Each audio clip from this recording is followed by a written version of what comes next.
Okay, stand by. Hello dear students. So here with us one of our own faculty, Colonel Rahel. Guys, Colonel Rahel के बारे में आप सब बच्चे जानते होंगे. He is an ex-assessor for different types of selection boards. He is joint director of officer selection board, guys. So हम colonel रहल से समझेंगे कि बहुत फ्रिक्वेंटली जो सर क्वेश्चन पूछे जाते हैं बच्चों के द्वारा कि बच्चों को जो एसएसबी के लिए रिगार्डिंग डाउट रहता है, सर मैं आपसे समझना चाहूँगा कि इन पर क्या आपके ओपिनियन है सर. सर जैसे बच्चों ने बहुत ही फ्रिक्वेंटली पूछे हैं कुछ क्वेश्चंस, तो जैसे कि फर्स्ट क्वेश्चन इज कि सर पीपीडीटी टीएटी से डिफरेंट कैसे होता है. ओके नो, पहली बात तो पीपीडीटी जो है वो आपका स्टेज 1 के अंदर है.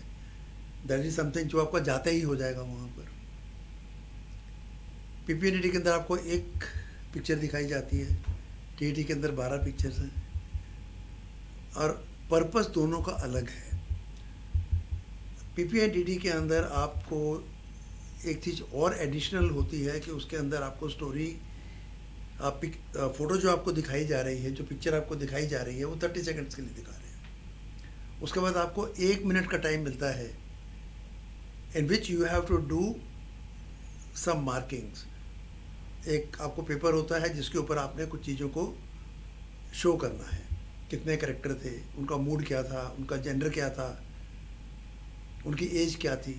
तो this has to be marked and also what is the action of the story. क्या उसकी मेन एक लाइन में अगर आपने लिखना है कि क्या हो रहा है पिक्चर में तो कैसे लिखोगे. तो ये चीज़ टीएटी के अंदर नहीं करनी होती है.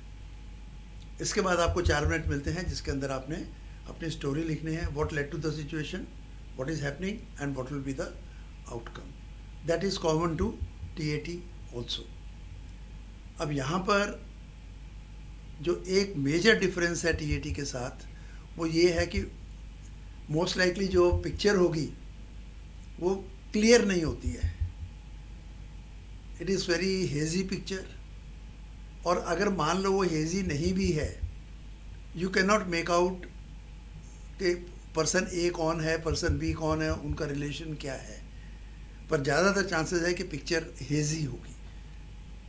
उसका पर्पस ये है कि they want a more lively discussion. अगर पिक्चर बिल्कुल क्लियर है तो तकरीबन सबके आइडिया सेम होंगे. जब पिक्चर क्लियर नहीं है तो बच्चों के आइडिया अलग अलग आएंगे and there will be a very lively discussion. Fish market जिससे डरते हो, they want fish market to take place. So this is the one part.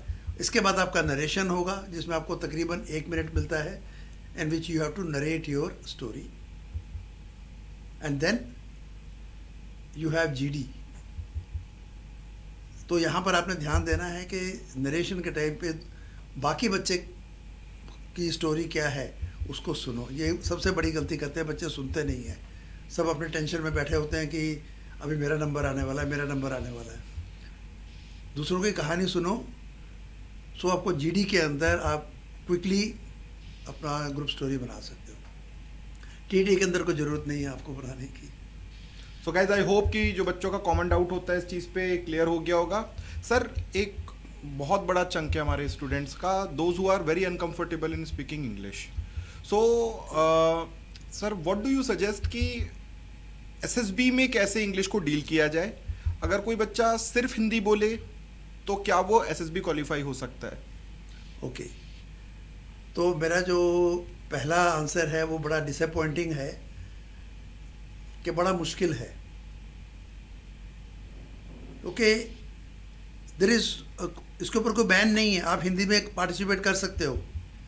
लेकिन जब आप देखोगे बाकी सारे बच्चे इंग्लिश में बात कर रहे हैं तो फिर आपके अंदर एक थोड़ा सा कॉन्फिडेंस हिल जाता है, एक इन्फीरियरिटी कम्प्लेक्स आ जाता है. पहली बात तो ये है. दूसरी चीज़ ये है कि असेसर वो ये सोचेगा कि ये बच्चा जिसने कि मिनिमम 12th पास की है, दोनों में बोर्ड के एग्ज़ाम में इंग्लिश का पेपर इसने दिया है, तो इंग्लिश इसको आती है, आपके मार्क्स भी शायद यही शो करते हों, तो इसको अभी इंग्लिश बोलने में क्या प्रॉब्लम है. इसने प्रैक्टिस नहीं की है, कोई बात नहीं. प्रैक्टिस करने से क्यों घबराता है ये. इसके मन में एक डर है इसको डर लगता है कि मैं गलती करूँगा तो लोग हंसेंगे, लोग मजाक उड़ाएंगे, तो उस डर के मारे ये उस डर को बाहर नहीं निकाल पा रहा। That is the bigger problem कि आप अगर इंग्लिश नहीं बोल रहे हो तो असेसर ये जरूर सोचेगा कि इंग्लिश क्यों नहीं बोल रहा। अदरवाइज कोई बैन नहीं है, you have a choice of speaking in English और in Hindi, but you will be at a big disadvantage. So guys, मुझे लगता है समझ में आ गया होगा आप लोगों को कि इंग्लिश की कोशिश एटलीस्ट करनी है। सर एम आई राइट? आप इंग्लिश में शुरू करो, बीच में कहीं कुछ आपको अगर कोई दिक्कत आती है, कोई प्रॉब्लम होता है तो हिंदी में बोलो। मैं आपको एक चीज़ बताना चाहूँगा कि मैं भी हिंदी मीडियम स्टूडेंट हूँ। जब एनडीए जाने तक मैंने भी हिंदी मीडियम में ही पढ़ाई की थी, तो ऐसी कोई बात नहीं है कि हम इसको, ये एक स्किल है, कुछ ही दिनों के अंदर डेवलप कर सकते हो। घबराओ मत, बस सबसे बड़ी बात ये है। और कहीं अटकते हो तो हिंदी में बोल दो। Again come back to English. English कैसी बोलनी है? नॉर्मल, बिल्कुल नॉर्मल, कोई बड़े हाई फाई वर्ड्स की ज़रूरत नहीं है, घबराओ मत। Thank you sir. सर बच्चों का एक और ये क्वेश्चन है कि हाउ एयरफोर्स सिलेक्शन बोर्ड या नेवल सिलेक्शन बोर्ड या आर्मी के लिए जो हम सर्विस सिलेक्शन बोर्ड की बात करते हैं सर, ये किस तरह से डिफरेंट होते हैं? क्या इनमें कोई डिफरेंस है या ये जस्ट परसेप्शन है? जहाँ तक एसएसबी का सवाल है, किसी भी एंट्री के लिए, चाहे एनडीए है, टेक्निकल एंट्री स्कीम है, और लेट्स गो अप कोई और टेक्निकल एंट्री है जो कि आपके टेक्निकल ग्रेजुएट्स के लिए होती है, एसएसबी रिमेन्स द सेम। अब चाहे वो आर्मी की है, चाहे नेवी की है, चाहे एयरफोर्स की है, सेम है, except few changes are there. Because आमतौर पे क्या होता है कि एयरफोर्स में जो आपका साइकोलॉजिकल टेस्ट है, तो वो स्टेज 1 ख़त्म होते ही जब रिज़ल्ट डिक्लेयर कर देते हैं, उसके बाद आप लंच करोगे एंड उसी शाम को आपका yes, जो साइकोलॉजिकल टेस्ट है वो हो जाते हैं, और बाकी 3 दिन उसके बाद वाले जो हैं आपके वो जीटीओ या जीटीओ और इंटरव्यू में जाएंगे। नेवी और आर्मी के अंदर जो सेकेंड डे जहाँ से शुरू होगा आपका, स्टेज 1 के बाद जो दूसरा दिन है, वहाँ से साइक टेस्ट, उसके बाद 2 दिन जीटीओ, उसके बाद कॉन्फ्रेंस, इंटरव्यू जो है आपके साथ साथ चलते रहेंगे। तो ये एक डिफरेंस आ जाता है एयरफोर्स वालों का। एक और डिफरेंस है, कई बार एयरफोर्स में वो ग्रुप ऑब्स्टिकल रेस या स्नेक रेस नहीं कराते हैं, और सारे का सारा जो जीटीओ टास्क है वो एक दिन में करा देते हैं। So these are things which can vary, it can happen in army और naval SSB also, generally it is not done.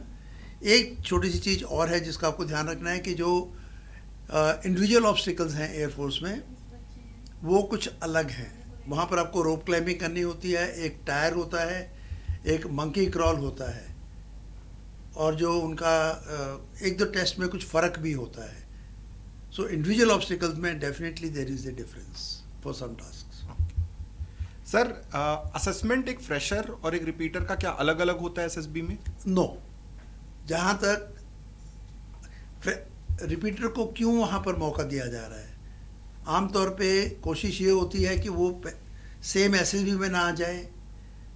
अगर सेम एसएसबी में चला भी गया तो वो सेम असेसर के पास ना जाए, पूछते भी हैं वहाँ पर। उनका पर्पस है कि आपको एक फ्रेश चांस दिया जाए।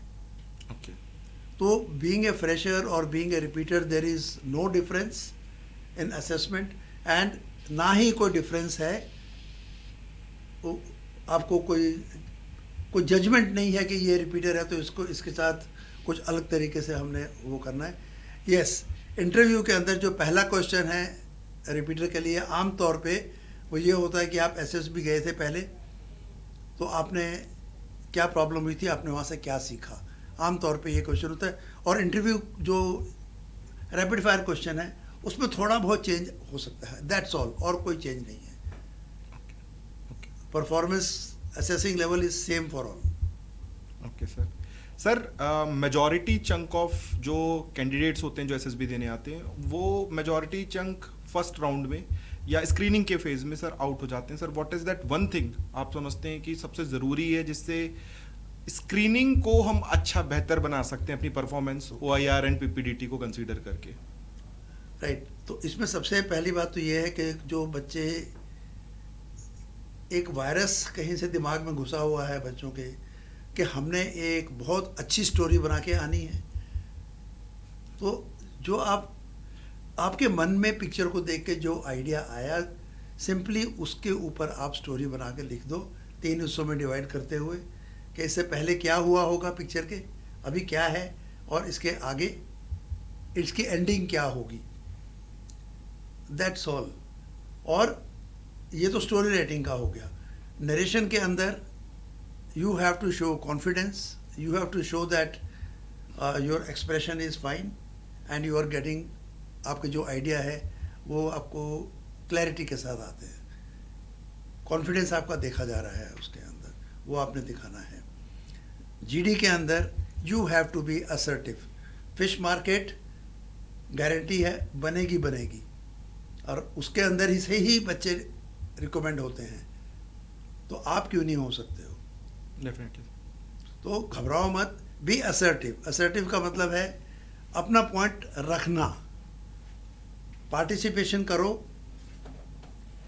एक खाली ये नहीं कि एक बार बोल दिया बहुत है या मेरे को कोई बोलने नहीं दे रहा। No, you have to get into the discussion, not once, अगर हो सके तो 2-3 बार कर देना। उसके लिए अपनी असर्टिवनेस डेवलप करो। सो गाइज, मुझे लगता है कि कर्नल रहल ने बहुत सारी चीज़ें बहुत क्लियर कर दी हैं। स्टिल एनीबडी हु फील्स कि कहीं कोई डाउट रह जाता है गाइज, तो प्लीज़ कमेंट बॉक्स पे जरूर शेयर कर दीजिएगा। Me and colonel Rahul will try to solve your doubt. And guys, बहुत ज़रूरी बात है, मैं यहाँ पर एक छोटा सा पॉइंटर ऐड कर दूँ। आपका एग्जाम आज हो, कल हो या 1 साल के बाद हो, प्रिपरेशन जल्दी से जल्दी शुरू कीजिए। आपको इसी वीडियो की डिस्क्रिप्शन बॉक्स में आपको ऐप की लिंक मिल जाएगी। ऐप की लिंक आपको इस वीडियो की आई बटन पे भी मिल जाएगा। प्लीज ऐप डाउनलोड कीजिए और क्लासेस जल्दी से जल्दी लेना शुरू कीजिए, बिकॉज टाइम वेस्ट करने से आप अपनी चांसेस को कम करेंगे। एम आई राइट सर? ये क्योंकि जो एसएसबी है ये आपकी पर्सनैलिटी को असेस कर रहा है, और उसमें अगर आपने कोई चेंज लेके आना है तो जितना जल्दी आपको पता लगेगा कि मेरे के अंदर किस चीज़ की ज़रूरत है, उतना अच्छा है। जितना आप लेट करोगे तो फिर आप उसके अंदर कोई चेंज नहीं लेके आ सकते हो, and change will take time. So guys, from me and sir, I wish you all the very best. All the best. And I want कि सभी बच्चे जल्दी से जल्दी अपनी प्रिपरेशन पे लग जाएं. So guys, keep shining, keep studying. Exam बहुत पास है. Thank you. Thank you.